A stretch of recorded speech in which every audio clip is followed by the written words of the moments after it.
Tofiq İsmailov adına Olimpiya İdman Kompleksi Neftçi İdman Klubunun balansındadır. Məhz bu ərazini boş adlandıraraq Qarabağ Futbol Klubu özünə keçirmək istəyir və genişləndirmək istəyir, öz klubunun bazasını açsın. Ancaq bu uzun illərdir Neftçi İdman Klubunundur və burada məşhur idmançılar da yetişdirilib, uşaqlar da gəlirlər idmana. Biz indi sizə bütün onları göstərəcəyik.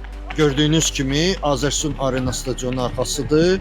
Və burada Neftçi İdman Klubunun idmançıları qaçırlar, məşq edirlər və Qarabağ Futbol Klubunun dediyinə görə burada boşdur. Buranı da onlar istəyirlər, amma burada idmançılar məşq edir, onu necə vermiyorlar? Bu da gördüyünüz göy bina Qarabağ Futbol Klubunun binasıdır. Amma burada elə hamısı qonşuluqdadır ki, binanın yaxınlığına diqqətlə baxdıqda bizim idmançılar qaçır. İndi gördüyünüz bu sarı köhnə bina Neftçi İdman Klubunun məşhur Yunan-Roma güləş salıdır. Gördüyünüz bu zalda məşhur Olimpiya çempionumuz Fərid Mansurov yetişib və onun şəxsi məşqçisi Əliqulu Həsənoğlu burada məşhur idmançılarını yetişdirib.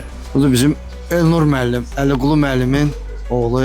Bu da Neftçi İdman Klubunun judoçuları hazırlaşırlar. Bu da Neftçi İdman Klubunun məşhur boks zalıdır.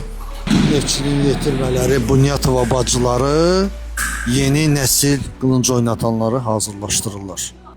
Gördüyünüz kimi uşaqlar futbolla məşğul olurlar. Əsas da bu məsələdir. Bütün məşqlər pulsuzdur.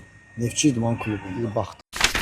Gündəlik hadisələrdən xəbərdar olmaq üçün bizi izləyin. Söz altında yox, göz altıda qalan.